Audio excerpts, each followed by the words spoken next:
Messieurs, dames, bonjour. Bienvenue dans cette première conférence de la journée salle 2. Je suis Thierry Fabin, animateur d'une association qui s'appelle Planète RSE 15, donc, qui, comme son nom l'indique, traite de RSE, responsabilité sociétale des entreprises, c'est-à-dire un spectre plus large que le seul spectre de l'environnement. Et j'ai proposé ce matin d'intervenir sur un sujet peut-être un peu technique, qui est en train beaucoup d'évoluer, beaucoup de bouger actuellement, au niveau normatif, au niveau de la pression qui peut s'exercer sur les acteurs, les plus gros, les plus petits, avec en particulier des préoccupations pour ce qui concerne notre association et peut-être vous-même, ce qui se passe au niveau du monde et on parle souvent de réglementation, de problématiques qui s'adressent à des grandes entreprises. Il se trouve que de plus en plus, le monde des PME est également concerné à plusieurs titres et j'avais envie aujourd'hui de proposer un petit point là-dessus en partant quand même assez loin au niveau de la façon dont on peut regarder la RSE, la responsabilité sociétale et surtout ce qu'elle est devenue aujourd'hui. Voilà, donc Planète RSE, pour ceux que ça peut intéresser, nous avons un stand un peu plus loin à deux pour nous retrouver et poursuivre la discussion. Alors,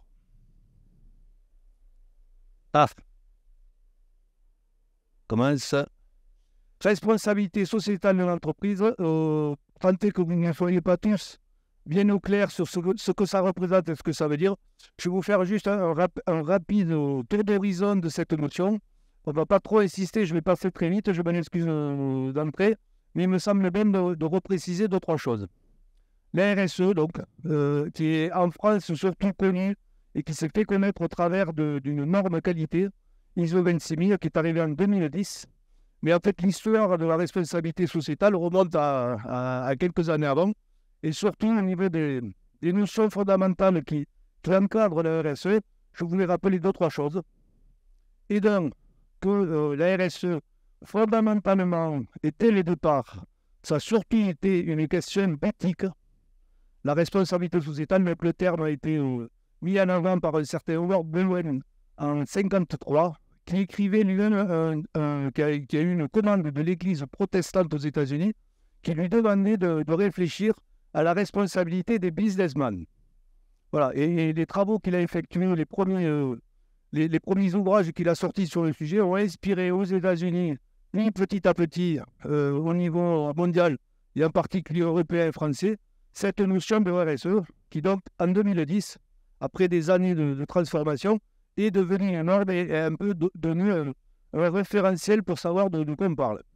Donc l'éthique, est-ce qu'il est possible dans notre monde de faire du business, de faire du négoce en respectant certaines valeurs de transparence ou d'honnêteté? C'est le pari que les gens de la RSE ont décidé de rendre crédible, ce qui n'est pas évident, bien sûr. Deuxième sujet qui, entre les années 50 et les années 2010, est monté là aussi en puissance, c'est les grands débats concernant la place de l'entreprise et la finalité des entreprises. Est-ce qu'une entreprise, sa finalité, c'est de dégager des profits pour les actionnaires de l'entreprise, ou est-ce que, dans le monde moderne, il faut aller bien au-delà et s'occuper des intérêts, des préoccupations de l'ensemble des parties prenantes? Là aussi, le choix a été fait pour ce qui concerne les défenseurs de RSE. Nous sommes bien dans une obligation erronée pour les entreprises de prendre en compte l'ensemble des parties prenantes, de toutes les structures, les personnes qui sont concernées directement ou indirectement par les activités de l'entreprise et qui peuvent avoir une influence sur les activités de l'entreprise. Bien sûr, l'autre notion fondamentale, et qui peut-être est celle que vous avez le plus en tête, dans les années 70, Claude Rome, la découverte, ou du moins la confirmation que nous vivons dans une planète avec des ressources limitées, et que donc, à un moment donné, les modèles économiques qui, depuis l'origine, sont basés sur une croissance infinie, vont certainement, à un moment donné, retrouver des problèmes de limites planétaires. Voilà, il y a eu beaucoup d'écrits là-dessus. Les années 70, le club de Rome et tout, avec ce fameux ouvrage sur les limites de la croissance, tout ça a inspiré, pendant des années, une nouvelle façon de voir les choses. Et on a commencé à parler de cette notion de développement durable, avec donc l'impératif d'arriver à trouver une articulation entre les sujets, les objectifs économiques, les objectifs sociaux, comme on dit, le social américain-anglais a été traduit chez nous en deux termes différents. Social, qui au niveau connotation, le social anglais a une connotation trop marquée salarié, négociation salariale. Donc on a préféré traduire ça en France par le terme sociétal. Voilà, donc on a social et sociétal qui correspond au social anglais. Ça va s'occuper de la relation aux humains, la société au sens large, ou les humains qui travaillent dans les entreprises. Excusez-moi. Et vous savez sans doute que l'ONU a repris ces notions, d'été pareil, dans les années 2010, pour construire donc au travers de cette notion de développement durable tout un tas d'outils et de préconisations qui sont devenus en 2015 les objectifs du développement durable, ces fameux 17 ODD, sur lesquels on reviendra tout à l'heure, mais il faut l'avoir en tête. Et chose qui me semble assez importante, c'est qu'on a découvert, on a eu la confirmation ces dernières années, que ce fameux équilibre à trouver entre l'environnement social et l'économique, ça ne fonctionnait pas. Que quasi systématiquement sur le marché, l'économique prenait le pas sur tout le reste. Voilà. Donc c'était bien joli de vouloir trouver le bon équilibre entre le social, les salariés, l'inclusion, les questions d'environnement, de climat, et faire tourner le business. En pratique, le plus souvent, c'est la contrainte business qui prime sur le vote. Et donc c'est développé depuis quelque temps, au travers de tout un tas d'autres modèles. Quelque chose que j'ai représenté ici avec le cercle, cette façon différente de présenter les cercles. L'économique, en fait, l'air dépendre, est inclus, est enchâssé et compris dans le social, qui lui-même doit prendre en compte l'environnemental. Voilà, ce qui a l'air de rien. Alors je vous laisse approfondir la question, mais ça change fondamentalement la façon de penser, de réfléchir aux équilibres nouveaux qu'il nous faut trouver. Voilà, c'est la version développement durable, certes, qui clairement pour les défenseurs de la RSE, défenseurs du développement durable et ceux qui bataillent depuis des années, est la seule version aujourd'hui qui est dans mes références. Le cercle économie sociale à équilibrer, clairement, 15-20 ans de retour d'expérience, ça ne marche pas. En France, pour ceux qui aussi ne font pas forcément le lien, dans le pacte 2019, réfléchi par notre ministre de l'économie actuel, M. Le Maire, qui a visé à faire chuter des freins pour le développement, la croissance des entreprises, et qui a compris dans tout un tas de textes de loi pour rectifier tout un tas de choses, qui a repris les notions de responsabilité sociétale de façon très importante, pour là aussi ceux qui regardent le sujet, en définissant de nouveaux cadres, là aussi qui peut-être pas évident pour tout le monde, cette fameuse loi et cette nouvelle obligation concernant l'objet social des entreprises, petites ou grandes. Il n'y a pas du tout d'histoire de taille. Toutes les entreprises, tous les acteurs économiques, aujourd'hui, ont l'obligation de prendre en considération les enjeux sociaux et environnementaux qui sont liés à leur activité. Voilà, on ne peut plus faire du business en se disant non, les problèmes d'environnement, les problèmes sociaux, c'est pas mon histoire, moi je suis là pour faire du business. Non, monsieur ou madame, vous êtes aujourd'hui, a priori, puisqu'a priori, vous êtes obligé de prendre en considération les enjeux sociaux et environnementaux. Qu'est-ce que ça veut dire en pratique? Je vous pose la question. Beaucoup ne savent pas y répondre. Le travail de Planète RSE, c'est entre autres d'aider le PME à répondre à cette question. Là aussi, même dans le même impact, deux autres aspects, deux autres textes de loi, qui par contre là, on est dans le domaine du volontariat. Vous avez certainement entendu parler de cette histoire de raison d'être pour les entreprises justement qui veulent assumer que leur finalité n'est pas de faire des bénéfices au profit de leurs actionnaires. Ils peuvent, au sein de leur statut, se mettre d'accord avec l'ensemble des associés, ce qui est indispensable pour modifier les statuts, c'est le fait que l'entreprise puisse définir une autre finalité que la finalité de faire de la rentabilité, des profits, des dividendes pour les actionnaires. Voilà, la raison d'être qui a été repris encore par beaucoup d'entreprises, y compris de grands groupes. Pour certains, ça reste de l'enfumage, ça reste très léger. Pour d'autres, c'est un moyen d'aligner toutes les équipes, tout un écosystème sur notre volonté, notre intention. Et lié à cette raison d'être, pour les entreprises qui souhaiteraient aller encore plus loin, le fait de pouvoir se déclarer nouvelle qualité, qui n'est pas un statut juridique différent, société à mission, depuis l'entreprise qui considère que dans sa raison d'être, en fait, elle réalise des missions sociales, sociétales, et que le fait de se qualifier société à mission, ça aligne vraiment, là, ça rend très cohérent leur démarche, et ces entreprises-là acceptent de créer, d'avoir en leur sein un comité de mission qui va en parallèle du conseil d'administration surveiller que l'entreprise qui prétend avoir certaines missions mette bien en face les objectifs et les moyens pour réaliser cette mission, et également qui accepte cette entreprise de société à mission d'être contrôlée par un organisme tiers indépendant pour vérifier qu'il n'y a pas d'écart entre ses prétentions. Pour certains, ça ressemble toujours à la communication de greenwashing. Voilà, on est vraiment dans une démarche où l'entreprise accepte d'être contrôlée, vérifiée, pour valider ses propos sur ses intentions et sa mission. Tout ça n'a pas empêché que nous sommes encore aujourd'hui dans un schéma où, autour de l'avancée, se posent encore des questions fondamentales depuis l'origine. Et on va revenir à cette histoire de valorisation. Ils sont, entre autres, que la RSE, qui a donc démarré en France sous aspect ISO 26000, démarche qualité, avec des réglementations, des obligations concernant les grandes entreprises, donc qui ne concernaient pas les PME. Nous avons un travers en France, c'est souvent de dire « jamais tendance à bouger que les gens m'imposent par la réglementation de faire des choses ».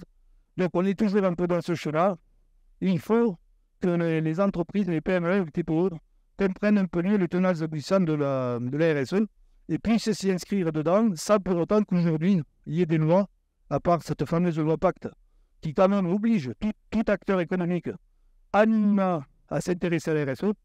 Voilà, on a cette obligation-là, qui n'est déjà pas neutre, voilà, volontairement, y compris pour les PME, mais sans doute les besoins d'y voir plus clairs sur les tenants et les aboutissants.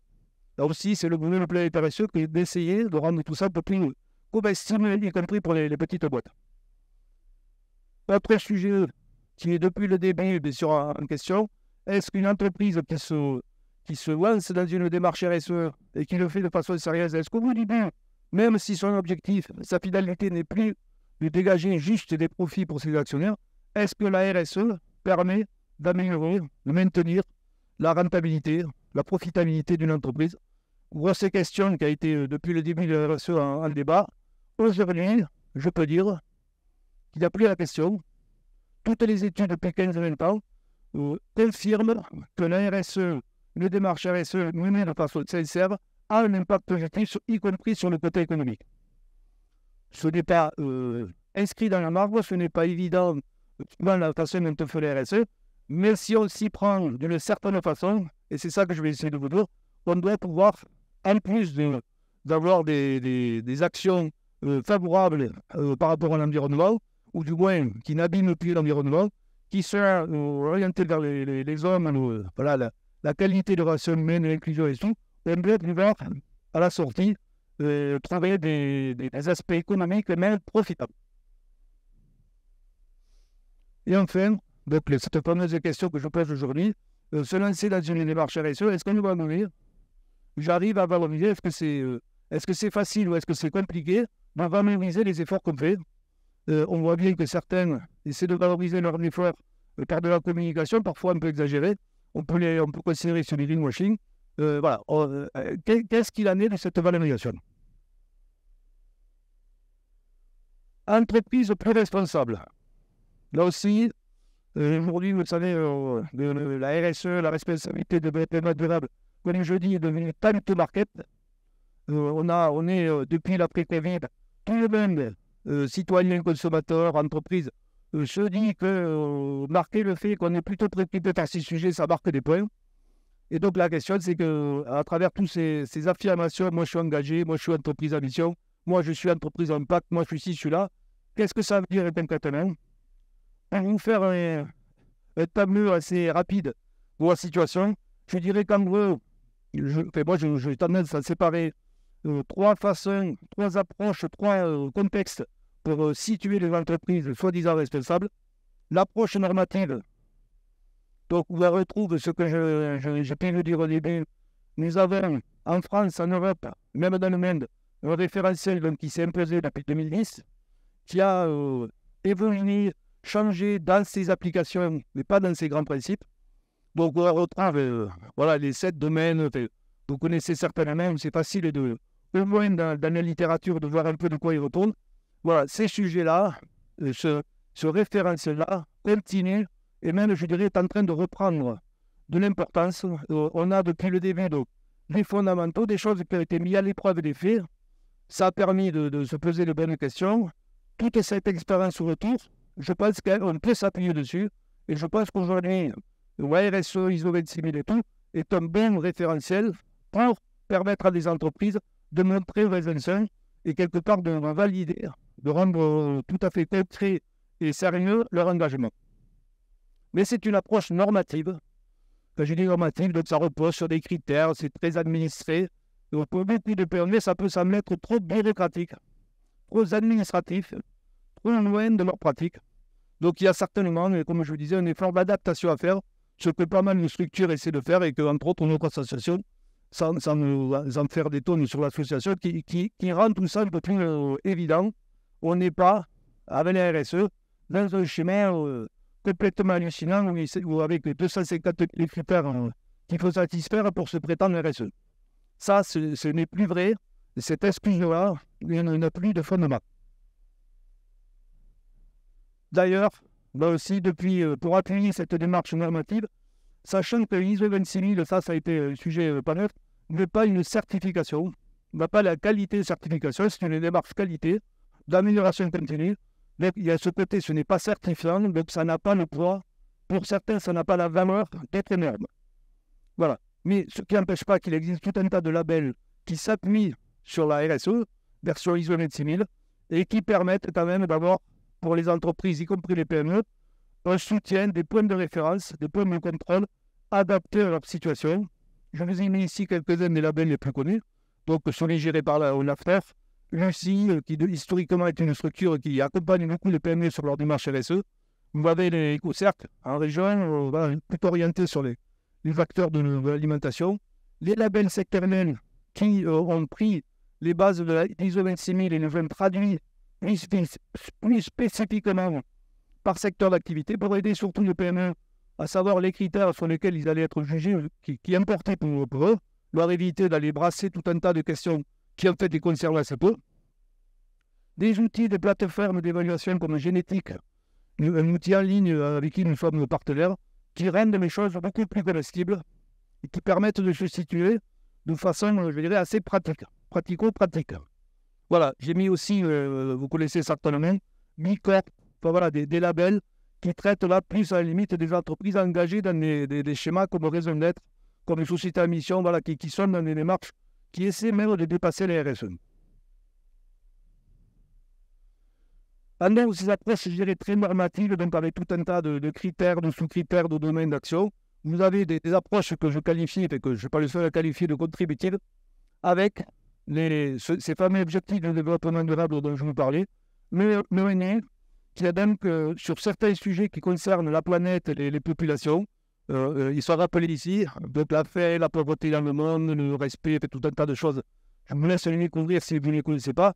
Mais là, change un peu de focus. Là, c'est fixé des objectifs à fin 2030. On invite les entreprises, les particuliers, les consommateurs, les États, les ONG, tous les acteurs à contribuer à l'objectif de diminution de la pauvreté, de moindre... Voilà. Donc là, quelque part, c'est demander à chacun, petit ou grand, d'amener sa contribution à un effort, je dirais, de l'humanité par rapport à ces problèmes. Les objectifs de développement durable sont de plus en plus mis en parallèle de l'ISO 26000 pour aider les entreprises justement dans une démarche avec des intentions au niveau responsabilité assez facilement, pour chaque action, de voir comment tout ça se traduit en termes d'ISO 26000 et comment ça participe aussi aux ODD. Voilà, pour la même action, vous ayez avec les deux référentiels les moyens de savoir comment vous situer et communiquer éventuellement là-dessus. Approche financière. Donc là, nous sortons un peu de l'historique dont je vous parlais avec des institutions. Les acteurs financiers, depuis des années, ont semblé assez peu s'intéresser au sujet de la RSE, mais en fait, étaient en train de regarder, d'analyser les données pour savoir tout ça, où ça les a menés.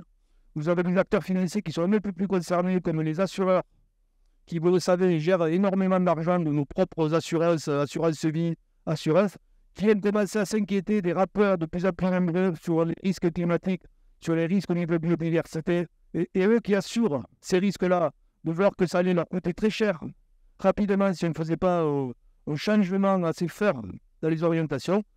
Tous ces acteurs-là ont petit à petit intégré dans leur modèle ce qu'on appelle l'actualisation. Qu'est-ce que vous en aurez aujourd'hui, mais si je l'investis, comment ça se passe dans 10 ans? Est-ce que je vais avoir une rentabilité ou est-ce que je risque de tout perdre, voir que ça me coûte encore plus cher que les 10 euros que j'ai investis au départ? Voilà, tous ces calculs-là ont amené les acteurs financiers, donc tous les acteurs financiers avec tout le marché boursier, à réviser la copie et à s'inspirer de la RSE pour imaginer notre référentiel très proche de la RSE, mais qui est quand même regardé avec les yeux de financiers, qui est le ESG, Environnement Social Gouvernance, voilà, qui est le point de repère aujourd'hui que vous avez sur tous les marchés, sur tous les investissements. C'est un référentiel particulier des mêmes financiers. Hop. Dans le même esprit, je dirais un peu entre les labels classiques et l'approche financière, vous avez des plateformes d'évaluation qui permettent à des entreprises petites ou grandes, à partir d'un questionnaire, là aussi, de vérifier une mise en scène par rapport à ce regard qui est porté sur leurs efforts ou leur manque d'efforts. Voilà, entre autres, la plateforme EcoVadis, que peut-être vous allez croiser dans votre vie, surtout si vous êtes sous-traitant de grands groupes, qui vous oblige à passer par ces plateformes pour quelque part montrer patte blanche. Voilà, la plateforme étant aussi à vos frais. Donc ça, c'est une approche intéressante, mais qui quand même, il ne faut pas l'oublier, concerne à la base les grandes entreprises avec leur regard sur ces sujets, qui ne sont pas forcément le regard que peuvent porter les PME sur les questions de responsabilité. Et donc, pour votre surpris, personne dans les questionnaires, de la façon et traiter la RSE en ESG plutôt dans ces plateformes. Et c'est aussi un débat qui entre soi en ligne de compte. Maintenant, la PME nous demande comment je peux faire pour améliorer mon scoring sur ces plateformes, parce que je m'aperçois que je viens de perdre 2-3 marchés où la nette concernant ces histoires de social environnemental était quand même assez forte. Je n'ai pas passé la rampe, je me suis fait piquer le marché par une autre entreprise. Il faut que j'améliore mon score. Voilà. Donc là, en termes de valorisation, des efforts, on est dans un schéma assez classique. Si je marque des points, je peux avoir le marché. Si je ne marque pas des points, je perds le marché. Donc là, on est en termes de valorisation sur des choses assez pratico-pratiques. Cette fameuse révolution dont je parlais de la réglementation, en particulier européenne, vous avez peut-être entendu, enfin au moins ceux qui sont branchés, connectés sur le sujet, de ce qu'on appelle la CSRD. Je ne sais pas si je vous le traduis en anglais, parce que mon anglais est assez épouvantable, mais Corporate Sustainability Reporting Directives. Les entreprises, les grandes entreprises sont depuis plusieurs années obligées de communiquer en dehors de webinaires sociaux classiques sur ce qu'elles font, ces entreprises au niveau social, environnemental.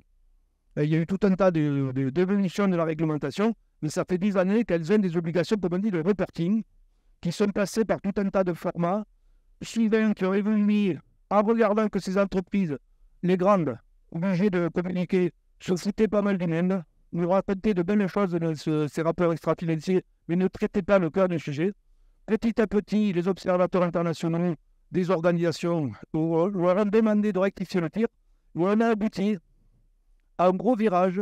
Maintenant, à partir du 1er janvier 2024, les entreprises européennes, sur ces sujets de reporting, c'est-à-dire de nous raconter ce qu'elles font en termes de social, environnemental, voilà, tout ce qu'elles ne trouvaient pas directement dans leurs comptes sociaux, version comptable, financier, elles ont de nouvelles signes dans leur façon de traiter cette communication extra-financière. Et ça change énormément de choses. On va le voir tout à l'heure, je vais essayer de vous expliquer ce qui a changé en termes de presque de philosophie, de regard porté sur ces sujets. Beaucoup d'entreprises, les grandes, les très grandes, sont actuellement, et depuis que la loi est passée, les discussions en Europe qui ont quelque part constaté des différences de point de vue assez fortes entre les acteurs, par exemple, anglo-saxons, les Américains, qui, je vous le rappelle, sont à la base, à l'origine de la RSE, et qui aujourd'hui ont un regard sur cette RSE, sur le SEG, sur ces engagements, qui sont peut-être assez différents de celui des Européens. Il y a eu pendant plusieurs mois, dans les coulisses européennes, des débats techniques, des débats politiques sur est-ce que c'est le regard anglo-saxon sur ces attendus au niveau de communication extra-financière qui doivent s'imposer, ou est-ce que c'est un regard, je dirais, plus européen, plus latin, je ne sais pas exactement ce que ça vient, très beaucoup plus exigeant. Voilà. Entre les deux, on va voir tout à l'heure comment ça se traduit et quels sont les termes utilisés. Il se trouve que c'est le point de vue européen version même anglo-saxon qui s'est imposé, un peu à la surprise générale, parce que les anglo-saxons ont l'avantage quand même, lorsqu'ils parlent de normes, de parler de normes concernant l'Europe et les pays occidentaux, le monde entier. Ils ont quand même un point que n'ont pas les pays européens. N'empêche que, au regard de tout ce qui s'est passé ces dernières années sur ces sujets de reporting, sur les efforts annoncés, les grandes signatures par des grands groupes sur des engagements concernant le climat, concernant les accords de Paris, concernant la biodiversité, vous en voulez, vous en avez, on vous en donne tant que vous en voulez, on s'aperçoit que tout ça est assez fumeux, que quand on regarde le compte, de plus en plus de gens prennent du compte, on est très loin du compte. Et l'Europe a décidé qu'il était temps de changer de philosophie, et donc on vient de mettre en place une toute nouvelle façon de demander aux entreprises, les grandes, demain, des un peu plus petites, les seuils sont en train de baisser, d'où l'information que je disais sur le fait que pour les PME, il y a une question de taille. Demain, des entreprises de 250 salariés qui n'étaient absolument pas concernées par les premières réglementations vont l'être en 2005-2006, vont devoir toutes utiliser la même philosophie, les mêmes outils, les mêmes critères adaptés à leur situation par rapport à la communication extra-financière. Ça change beaucoup de choses, on va en parler. C'est une projection qu'on peut faire, mais c'est déjà très important.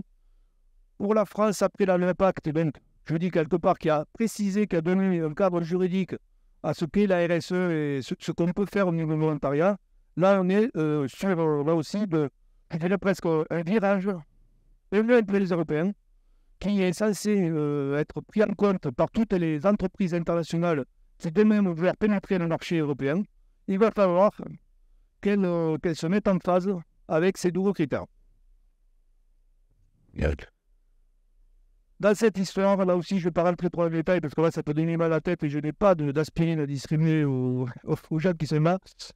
Ce fameux débat entre américains et pas américains, anglo-saxons et non anglo-saxons, ça se traduit par une différence de point de vue sur quelque chose qu'on appelle la matérialité simple ou la matérialité double. Est-ce qu'il y en a parmi vous qui voient de quoi il s'agit? Ok, il y a du monde. Je peux vous dire que ces termes-là, ces débats-là, ça fait 6 mois, 10 mois que tout le monde des techniciens de la RSE et compagnie sont en train de se prendre la tête là-dessus. Yes. Ouais, je vais en parler, bien sûr. Voilà. Donc, qu'est-ce que ça veut dire matérialiser simplement matériel? En fait, c'est la traduction très simplifiée de ce que je vous disais. Le regard des Américains, il est ok, les entreprises sont concernées par les sujets, les enjeux sociaux, économiques, la biodiversité, tout ça. On vient leur demander de nous préciser ce qu'il en est des impacts de tous ces sujets sur leur business. Vous êtes une entreprise qui travaille sur des produits qui sont très concernés par l'aspect saisonnier, ou si le changement de température qui est annoncé, voilà, qu'est-ce que ça va provoquer sur votre business? vous êtes exploitant de station de ski. Voilà, vous faites tout votre business depuis des années sur la neige. Voilà, qu'est-ce qui se passe pour votre business dans 3 ans, 5 ans, avec les problématiques de température et de neige? Voilà. Donc, matérialité simple, prenez l'impact, quels sont les impacts sur mon business, et ça, je dois être assez précis, calculé, de tous ces enjeux. Je ne sais pas si c'est bien clair. Ça, c'est un journal, ce qui a été le schéma demandé, le SG repose beaucoup sur cet aspect-là. Okay? Dites-nous, nous, on est financiers, à la base, je vous rappelle, on est investisseurs, on met de l'argent à droite, à gauche, à tel endroit dans le monde, sur tel secteur ou pas. Il faut que vous liez les éléments pour savoir à quoi met notre argent, les risques qu'on prend par rapport au futur. Voilà, ne faites pas loin. Si vous avez un plan d'adaptation en cas de changement de climat et tout, il faut que vous donniez des éléments qu'on trouve ça crédible. Et on va comparer, on va faire des benchmarks entre secteurs, les entreprises, voilà. Et on va, comme ça, pouvoir octroyer les moyens dans le bon sens. Les Européens disent non, ça c'est ce qui fonctionne depuis des années, ce n'est pas suffisant. Il faut absolument que les entreprises doublent matérialité, non seulement nous expliquent les impacts sociaux, environnementaux, climat, biodiversité sur leur business, mais on veut qu'ils nous disent leur business, quel est l'impact qu'ils ont sur les enjeux sociaux, environnementaux, climatiques. Voilà. Notre sens. Chaque fois que vous prenez une orientation, et surtout si elle est forte, stratégique, que vous développez un business, voilà, avec une nouvelle économique, il faut que vous nous donniez des éléments sur l'impact que ça va avoir sur la biodiversité, sur le climat et compagnie. Voilà. Que vous ayez calculé l'inverse, la première matérialité simple, ça d'accord, c'est presque le minimum, mais nous on va aller plus loin, on va savoir quelque part ce que vous allez provoquer sur quelque part les biens communs, nature et compagnie. Double matérialité, je peux dire que les Américains n'en veulent pas. Voilà, considèrent que là c'est aller trop loin, que c'est ci, que cela, mais je vous dis, l'Europe ou certaines visions a gagné, et on est bien sur cette CSRD qui repose sur de la double matérialité. Je vous parle d'impact. Ce terme d'impact que certains ont repris à la sauce X, à la sauce Y, c'est assez classique aujourd'hui. C'est d'ailleurs ce qui nous préoccupe. Tous les termes de la responsabilité, du développement durable sont pris et repris où chacun y met derrière ce qu'il a envie, ce qu'il arrange. Donc sur chaque terme, je suis désolé de le dire, pour ceux qui découvrent la RSE et qui s'aperçoivent qu'il y a 50 000 termes déjà qui concernent la RSE, eh bien sachez que derrière chaque terme, aujourd'hui, il faut encore gratter parce que vous n'êtes pas sûr que quelqu'un qui vous parle d'impact d'un côté, c'est les mêmes notions d'impact que celui qui vous en parle de l'autre. Et la différence entre les deux, elle n'est pas neutre. Donc, voilà, invitation à prudence ou à attention. J'en veux pour preuve qu'au niveau finance, ces fameux acteurs financiers qui, depuis des années, ont fait les calculs pour dire « Ah merde, il faut qu'on... » Excusez-moi de pas le terme. Il faut qu'on s'occupe de ces sujets parce que ça va à un moment donné nous coûter de l'argent, on risque d'en perdre. Ou peut-être qu'on m'a raté certains gains parce qu'on ne m'a pas bien alloué nos ressources. On a petit à petit construit des produits de support, des approches qui reprennent les notions de durabilité dans des produits, dans des schémas. Alors les fonds ISR, investissement social responsable, les fonds impact, les fonds ci, fonds là. Je vous invite, et on le fait régulièrement et plein intéressé, d'inviter les acteurs qui connaissent pour nous éclairer, nous décrypter tout ça. Clairement, il faut chercher, il faut aller au-delà de ce qui est affirmé. On ne parle pas de la même chose. Et je ne peux pas quand même empêcher ce que parfois, souvent, les gens font, de restituer, lorsqu'on parle d'entreprise responsable, l'ensemble d'un monde qui est assez important en France, qui est le monde de l'engagement de l'OSS, donc l'économie sociale et solidaire, qui sont donc des associations, des entreprises, des fondations, tout ce que vous voulez, qui ne sont pas originalement, statutairement, dans le même schéma que les entreprises, je dirais, à but lucratif. Même si les entreprises à but lucratif, en France, l'impact ne peuvent pas se contenter de dire « moi je suis à but lucratif, le reste je ne suis pas concerné, l'impact, obligation, non, l'impact ». Non, ok, vous êtes à but lucratif, mais vous allez quand même nous dire comment vous prenez en considération les enjeux sociaux et environnementaux.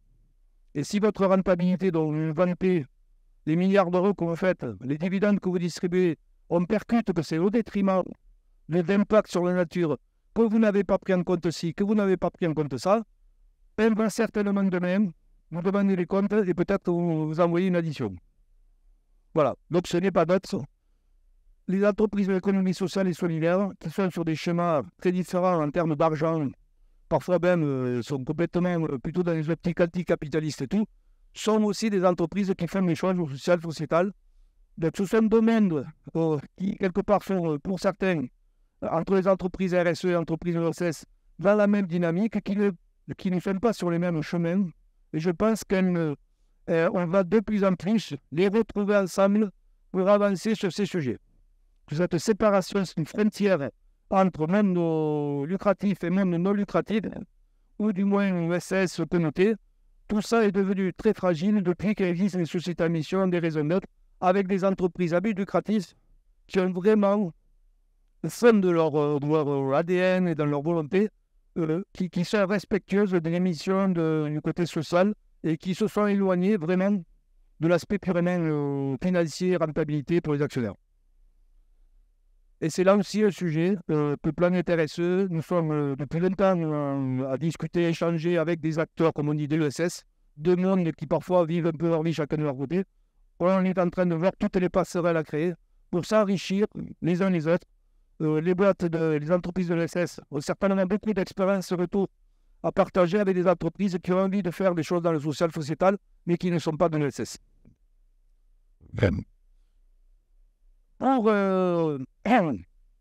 Pour reparler quand même avant, on va arriver à une histoire de valorisation.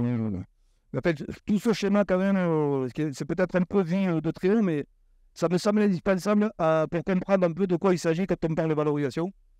Je vais vous le faire très bref. La RSE, historiquement, et là aussi certains vont certainement dire, moi la RSE c'est enfumage, greenwashing, grand groupe qui raconte n'importe quoi, voilà. Et c'est vrai que la RSE a beaucoup changé. On est passé donc, pour les entreprises qui ont toutes a priori un modèle économique particulier, la RSE a beaucoup concerné dans un premier temps les opérations, des actions, comme on dit, dans la périphérie, des actions, comme on dit, on parlait souvent de RSE cosmétique. Voilà, un fait, un peu partagé dans l'entreprise. Super, les salariés, la nature, vous retouchez la terre, vous faites pousser, voilà. On met des ruches sur les toits, sur le truc. Ok, biodiversité, j'ai marqué des points, regardez, voilà. Tout ça, qui n'est pas neutre, hein, faire des actions, c'est moins bête de faire ça que des choses tout à fait horribles. Mais, vous faire que cette même entreprise, alors, je vais prendre les exemples les plus flagrants, mais un pétrolier qui fait des jardins potagers pour ses salariés, ok, c'est très bien, jardin potager, mais on ne va pas vous applaudir à tout rendre, parce qu'on a sait tout ce que vous faites au niveau de l'évolution de notre modèle économique. Voilà. Donc pendant des années, nous avons été dans ce schéma, quelques années. Alors je parle surtout, je ne vais pas les enfoncer, mais beaucoup de grands groupes ont cette vision qu'ils avaient des RSE. On m'a envoyé des trucs, on va faire quelques trucs qui ne coûtent pas trop cher, on satisfait les salariés, si elle a quelque chose qui va s'engager, allons-y gaiement. Voilà. Et, alors ça par contre, c'est déjà une faute. C'est une faute, une action très... voilà, je mets des riches. Alors, sachez que les riches avec des abeilles domestiques, en plus, c'est de conneries au niveau de la diversité. Excusez-moi. Mais donc, si vous faites que ça, et que dans votre communication, dans votre rapport extra-financier, dans votre communication, vous en faites des tonnes, alors là, clairement, je vous l'ai mis, on est dans le washing le plus total. Ok, le washing, c'est pas de faire quelque chose qui n'est pas suffisant, c'est le truc pas suffisant de la raconter comme si vous étiez en train de révolutionner votre politique, votre démarche, que tout d'un coup vous avez tout compris. Donc, greenwashing à mort. L'impact, l'air de rien, pour ceux qui ont suivi ça de loin, mais voilà, je peux dire un peu. Pour juridiquement, quand on discute avec les juristes, qu'est-ce que ça veut dire en termes de risque, une entreprise qui ne respecterait pas cette histoire de prise en considération, demain, vous pouvez dénoncer votre concurrent qui, visiblement, quand il veut concurrence, ce qu'il fait, c'est se foutre totalement, ne absolument pas prendre en considération les enjeux sociaux environnementaux. Demain, vous allez pouvoir, c'est pas prévu, ça prend du temps pour rentrer dans les notes, vous allez pouvoir aller voir les tribunaux, et leur dire, moi je suspecte mon collègue de pas du tout prendre en considération le jeu, il faudrait que vous alliez le voir. Ça va arriver. Ça commence à arriver. Donc là, l'impact, clairement, c'est la RSE version cosmétique annexe jamais de la galerie. Ça, c'est terminé. Il nous fait de la RSE qui s'intéresse au cœur de votre modèle. Les entreprises qui ont un modèle économique qui a des incidences, des impacts sociaux et environnementaux importants, c'est ça qu'on lui demande de traiter avec la RSE.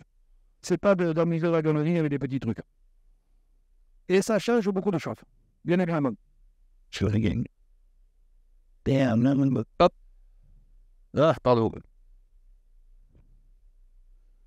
Communication responsable, j'ai des amis ici qui font de la communication responsable. Clairement, c'est au moins de faire toucher les doigts des entreprises qui aimeraient lancer une communication sur la RSE et qui s'appuieraient que sur les petits trucs, l'annexe, les trucs en mise à la galerie. C'est pas de la communication responsable. C'est de la communication foutage de gueule. Chacun fait ce qu'il veut, a priori, mais c'est difficile d'appeler ça de la communication responsable. La considération, donc, on demande aux entreprises, je le dis maintenant, au moins en en France et sur la loi Pacte, considération des enjeux sociaux environnementaux, et qu'est-ce qui se passe? Je voulais faire un peu bref. Il y a en gros trois échelles, trois préoccupations. L'échelle planétaire, voilà, je vous dis, de bonne partie des enjeux, vous le savez, climat, biodiversité, c'est les enjeux planétaires. Mais les 17 degrés, on est sur des enjeux planétaires. Quelle est votre contribution? Quelle est votre place dans ce schéma très planétaire? Clairement, si vous êtes l'artisan du coin avec ses 4 salariés, on ne va pas vous mettre la pression sur ces enjeux, même si vous êtes un grand groupe international avec des centaines de milliers d'employés qui a des activités très, très fondamentales et parfois très, très impactantes au niveau du climat et tout ça. Notre échelle sectorielle, voilà, vous êtes acteur, vous êtes dans le pétrolier, vous êtes telle ou telle entreprise. Ok, on va regarder, vous devez vous situer par rapport à vos confrères, vos acteurs du marché. Si vous les faites absolument rien, alors que vous avez des acteurs équivalents qui sont bon jeu, eh bien là, on va quand même vous parler différemment. Parce que vous n'allez pas me raconter que c'est impossible, que c'est là. Mais il y a des acteurs qui arrivent, qui font des efforts, qui demandent, qui calculent, qui donnent. De pleurer que pour nous, ce n'est pas possible, il va falloir que vous argumentiez. Et les choses spécifiques, c'est à mon niveau, voilà, mon entreprise dans ses propres équilibres, comment elle fonctionne, qu'est-ce qu'elle prévoit, quelle est notre stratégie, quelle est la gouvernance de l'entreprise, la décision sur les axes qu'on prend, sur le pouvoir tel qu'il s'organise au niveau de l'entreprise, dans ce que nous, dans nos tripes, on a envie de faire et ce qu'on fait. Voilà, ces 3 échelles. Les référentiels, ben, je vous parle, depuis le début, ils vous permettent de donner corps, d'avoir des éléments de comparaison, des éléments de mesure qui renseignent les acteurs, les parties prenantes qui sont en train de nous observer sur votre stratégie. Je vous dis, les financiers, comme vous allez voir un banquier, même le banquier le moins intéressé par le sujet, dans sa grille de lecture, dans les outils de scoring, ils ont intégré des notions environnementales et sociales. Aujourd'hui, le banquier risque de faire de vous demander un bilan carbone. Jusqu'à présent, il s'en foutait. Maintenant, au banquier, votre conseiller, toute la machinerie des banques, le système financier, il n'a peut-être pas encore compris pourquoi, comment, mais dans les critères minimums de prendre la tête sur votre impact carbone et la trajectoire, les plans d'action que vous avez pour changer de trajectoire. Et il ne vous accorde pas le crédit, ou il va vous faire payer beaucoup plus cher si vous n'avez pas capacité à répondre à ça. Je parle là, y compris de PME. Inversement, les entreprises qui ont une vraie démarche, ils ont un bilan carbone sérieux sur le step, c'est-à-dire les attendus du périmètre le plus large, c'est bien qu'on attend aujourd'hui, qui ont un plan d'action, qui mènent des opérations, qui mesurent tout ça, ceux-là aujourd'hui, ils sont welcome chez le banquier et ils peuvent venir bénéficier le plus souvent, de plus en plus, d'un taux de crédit bonifié. Ou en fonction de la réalisation de leur réduction, ils vont peut-être payer moins cher leur crédit. Voilà, quand je parle de valorisation, ça c'est des choses concrètes aussi, ça s'étudie. En fait, on parle beaucoup dans la RSE de tout un tas d'outils. Vous les avez peut-être vu passer, matrice de matérialité, sphère d'influence, fait tout un tas de choses qui n'en parlent qu'à ceux qui ont fait des diplômes RSE ou aux jeunes qui viennent nous voir en nous expliquant qu'est-ce qu'il faut faire au niveau RSE. Je peux vous dire qu'en fait, tous ces termes-là, le plus souvent, ça reprend des outils très antiques du management et des organisations qu'il suffit d'adapter et que donc on est souvent dans ces questionnements, voilà, force et faiblesse, la matrice SWOT, voilà, les enjeux sociaux, environnementaux, ce qui se passe dans le monde, autour de moi, à proximité. Comment tout ça, vous le traduisez en termes de force et de faiblesse, d'opportunités et de menaces. Avec un regard, je dis mes lunettes vertes, en nous inspirant, en nous appuyant sur toutes ces notions de responsabilité. Même chose au niveau PESTEL, je ne sais pas si ça vous parle, l'analyse de votre environnement, technologie, la politique, la réglementation. Le monde est en train de changer, surtout en Europe, très vite. Sur ces sujets, des réglementations, même des philosophies, des façons de compter, des façons de calculer, des façons, voilà. Avant, à notre niveau, et si vous êtes petit acteur avec peu de moyens, vous avez des organisations qui mutualisent des ressources pour vous permettre quand même d'aborder ces questions. Je vous invite, plus que vous invitez à le faire. Donc, on est aujourd'hui, alors, pour les grandes entreprises, c'est devenu une évidence depuis peu, depuis donc la CSRD, qui s'applique pour elle à partir des comptes à partir du 1er janvier 2024.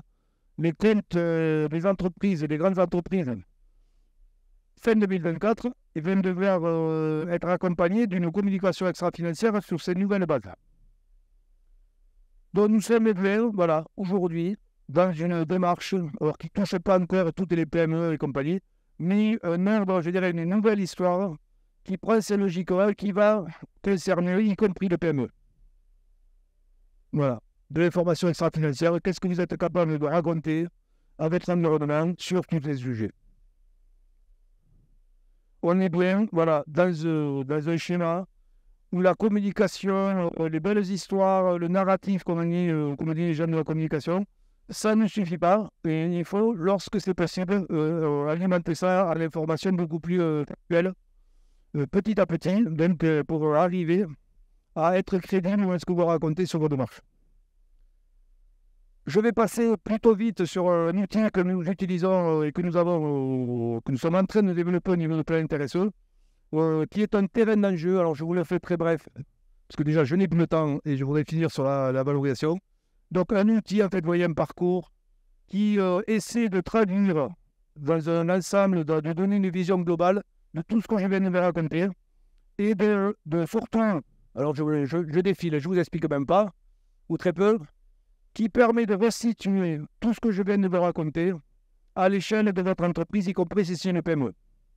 Voilà. Et nous essayons, parce que nous essayons, nous sommes en train d'organiser sur ce terrain, peut-être pour nous un terrain d'enjeu, mais qui est aussi un terrain d'entraînement pour ceux qui veulent bien nous rejoindre, et qui va devenir un terrain de compétition, parce qu'on va organiser des challenges pour se regrouper, pour arriver à certains objectifs que raisonnablement on ne peut pas atteindre quand on est une PME ou une TPE. Voilà. Ce terrain qui prend en compte, parce que comme vous le voyez, vu du bien, au case 6, alors c'est pas une veine d'arrivée, mais c'est un passage obligé pour ceux qui veulent jouer les jeux jusque-là, et bien de pain.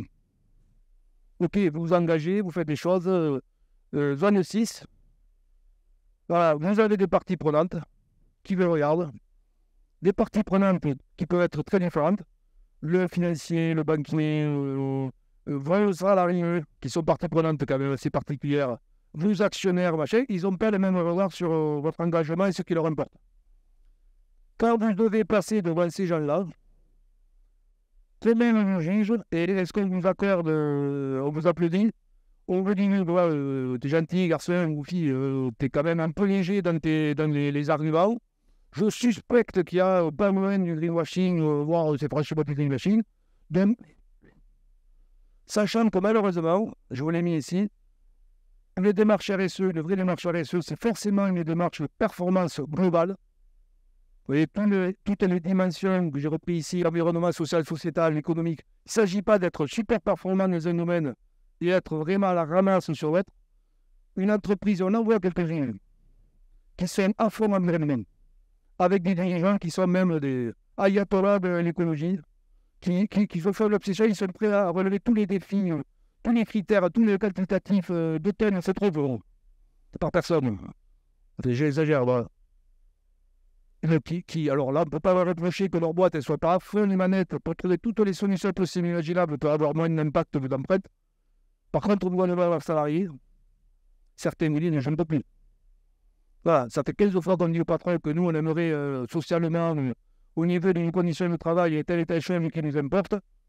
Il nous raconte que sa boîte, elle est là pour être le plus grand acteur de la décarbonation carbone. Pour elle et pour l'ensemble de l'entreprise. Moetz, ça, c'est typiquement une entreprise qui ne peut pas se prévaloir d'être dans la RSE. Elle a malheureusement raté quelque chose. Ce qui est important, c'est les curseurs. Chaque entreprise, avec ses réalités, son histoire, son secteur, les curseurs à régler pour arriver à ce côté global, ils sont très différents. Et c'est difficile de juger de l'opportunité d'avoir fait l'effort ou pas sur l'environnement. Peut-être que vous en êtes juste aujourd'hui, quelques années après la Covid, à faire le maximum pour que la performance économique, c'est-à-dire de subsister, que vous ayez encore les moyens de payer vos salariés à la fin du mois, et que là, pour l'instant, il ne s'agit pas d'investir pour devenir champion même en impact carbone, vous n'avez pas les moyens, mais ce serait une bêtise. Voilà. Donc, cette histoire de performance globale et la façon dont se traduit, je vous l'ai dit, qu'est-ce qui se passe pour ma boîte et qu'est-ce que je prévois au niveau impact, ça fait partie des choses qui, à mon avis, ça se traduit pas en ces termes. Quand on est PME, TPE, le banquier ne va peut-être pas vous parler de matérialité simple, il ne sait même pas que ça existe. Votre conseiller, par exemple. Mais les logiques d'évaluation, de prise en compte de ce que vous faites, elles sont bien celles que je viens de vous donner. Voilà. Encore. Avec la difficulté, là aussi je passe très vite, vous le savez déjà sans doute, on y parle de mesurer, de compter. Les outils comptables, ça ne pas s'appuyer depuis très longtemps au niveau économique, ont de grâce aux machines insuffisantes pour traiter de cette information concernant, alors là j'ai mis les bilans, vous voyez ici, vous faites des actions, vous favorisez telle ou telle chose. La question c'est déjà, si vous êtes une entreprise qui fait des efforts environnementaux, vous en demandez à un fournisseur qui quelque part vous facilite votre propre démarche, vous demandez à tous vos fournisseurs de fabriquer des produits éco-conçus. Clairement, vous allez pouvoir vous vanter d'acheter que des produits éco-conçus. C'est votre fournisseur lui-même, personne, ou fille. Pour construire ce produit, pour faire ces efforts, je vais investir. Il faut que je puisse dégager une marge supplémentaire qui rembourse ces investissements. Si vous dites, vous avez compris, je fais des produits que conçus, mais moins chers que les produits que je peux acheter en Chine. Ça s'appelle de la captation de valeur. C'est les êtres qui vont le faire et vous organiser pour le récupérer avec votre sauce et dans vos propres peines. Ça, c'est beaucoup ce qui se passe aujourd'hui. J'en parlais pas avec Evanis. La démarche la plus simple, la plus facile et pour certains la plus évidente pour faire des efforts, c'est au shop tenir un fournisseur, souvent surtout si on a peur de faire sur les fournisseurs, on les met tout vers un, on leur demande de faire des efforts, ce qui a pour certains évité d'en faire soi-même au niveau de l'organisation. Ça, c'est ce qu'il y a dit chez Germain. J'espère que demain on va trouver les clés pour le pointer. Même chose au niveau résultat, les codes de résultats, comptablement, hors des limites de règles comptables, il y a tout un tas de choses importantes qu'il faut prendre en compte que vous ne pouvez pas inscrire dans vos bilans, ni dans vos comptes de résultats. Ou tout ils ne sont pas organisés, classés de telle façon qu'ils donnent une information évidente. Démarche RSE, une PME, 80% de l'information dont on a besoin pour, vis-à-vis de l'extérieur, montrer ce qu'elle fait, comment, avec une évolution, 80% de ces informations, vous les avez au niveau comptable et social. Vous les avez déjà. Quand je demande à une PME de montrer ce qu'elle fait au niveau des marchés RSE, en général, il n'est pas capable, elle n'a pas repéré, elle ne sait pas quelles sont ces informations qu'elle a déjà, ou quasiment qu'elle pourrait avoir très facilement, qui lui permettrait de communiquer, de prouver où elle en est. Un gros boulot est à faire. Vos experts comptables, si vous en avez, sont généralement totalement à la ramasse sur ce genre de sujet. Je le vois ça tous les jours. Vigilez. Pas 80% de l'information que vous avez besoin pour répondre à des critères RSE et compagnie, ce sont des informations que vous avez qui reposent sur des documents engageants que vous avez fournis à l'URSSAF, aux impôts, ainsi de suite, donc des choses qui ont de la valeur en termes de preuves. Vous n'avez qu'à les réorganiser pour que l'information devienne pertinente. Voilà. Premier message sur... et je vais poursuivre. En fait, je dirais que la première chose à faire, moi, ce qui me semble dans une PME, sur ces sujets de traduction, les impacts, voilà, la nature, tout ça, qu'est-ce que ça a comme conséquence sur mon business et ce que je fais de conséquences, vous avez tout un tas d'informations, je dirais souvent c'est 60 à 70% de l'information qui est de la première catégorie. À vous, avec la logique RSE, de resituer toutes les informations que vous avez déjà, ce que vous avez au niveau social, voilà, les efforts de formation que vous faites. Est-ce que dans notre entreprise, il y a un écart de salaire important entre les hommes et les femmes? Ce sont les critères qu'on attend de voir au niveau de la RSE.